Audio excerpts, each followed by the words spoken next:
बड़ी खबर का रुख करें तो बिहार के मंत्री नितिन नवीन को भारतीय जनता पार्टी की कमान सौंपी गई है। भाजपा नेतृत्व ने एक बार फिर सबको चौंकाया है। अध्यक्ष पद की दौड़ में जहां शिवराज पाटिल का नाम चर्चा में था, वहीं अचानक नितिन नवीन को आगे किया गया। वे आरएसएस पृष्ठभूमि से आते हैं। इससे पहले भी भाजपा ऐसा प्रयोग कर चुकी है, जैसे नितिन गडकरी को बनाया गया था। आगामी वर्ष होने वाले 5 राज्यों के विधानसभा चुनाव उन्हीं के नेतृत्व में लड़े जाएंगे। सफल रहने पर उन्हें पूर्णकालीन अध्यक्ष बनाया जा सकता है। संवाददाता विनोद खेदुले के साथ देखिए पूरी खबर।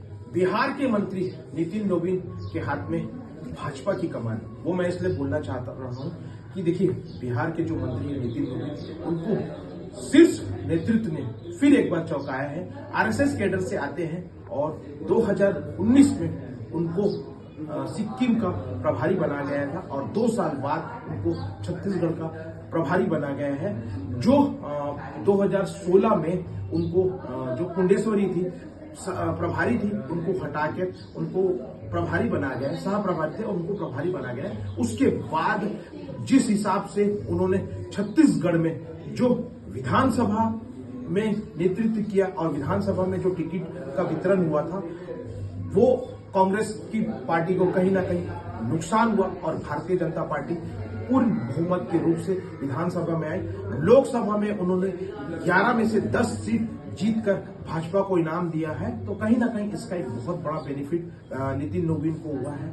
नितिन नवीन अगर अभी कार्यकारी अध्यक्ष है, अगर पूर्ण रूप से अध्यक्ष होते हैं तो छत्तीसगढ़ के नेतृत्व को बहुत बड़ा बेनिफिट मिलेगा, क्योंकि वो छत्तीसगढ़ के ग्राउंड लेवल पे काम कर चुके हैं और छत्तीसगढ़ के हर नेता से उनका एक सीधा संपर्क है। तो इनका जो संपर्क के कारण जो छोटे से छोटे कार्यकर्ता भी नितिन नवीन से डायरेक्ट मिल सकते हैं। ये नितिन नवीन की सबसे बड़ी खासियत है। देखिए, मैं एक सबसे बड़ी बात आपको ये बताना चाहता हूं कि नितिन नवीन जो है वो बिहार का अभी जो हाल में चुनाव हुआ था, उन्होंने बहुत अच्छे मार्जिन से जीता था और बिहार का उन्होंने पीडब्ल्यू मंत्री, अभी वर्तमान में वो पीडब्ल्यूडी मंत्री है।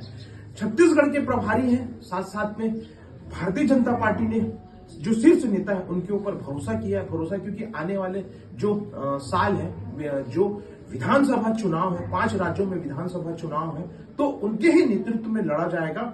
और अगर जहां बीजेपी अगर ये 5 राज्यों के चुनाव में अगर अच्छा परफॉर्मेंस करती है तो उनको पूर्ण रूप से जो अध्यक्ष है वो बनाया जाएगा। तो भारतीय जनता पार्टी ने फिर एक बार चमकाया है और नितिन नवीन के हाथ में जो कार्यकारी अध्यक्ष है, अभी वो फिलहाल कार्यकारी अध्यक्ष के रूप में है और जो 5 राज्यों का चुनाव है उनके बाद उनको पूर्ण रूप से अध्यक्ष बनाया जाएगा। लेकिन एक सबसे बड़ी बात है, अगर नितिन नवीन पूर्ण रूप से अध्यक्ष बनते हैं तो ये सबसे बड़ी चौंकाने वाली बात होगी कि 45 साल के यंग नितिन नवीन, हम युवा नितिन नवीन बोल सकते हैं, 45 साल के नितिन नवीन के हाथ में भारतीय जनता पार्टी की कमान होगी। बने रहिए मेरे साथ इस खबर में, मैं आपको पल पल की खबर के अपडेट देते रहूंगा। मैं विनोद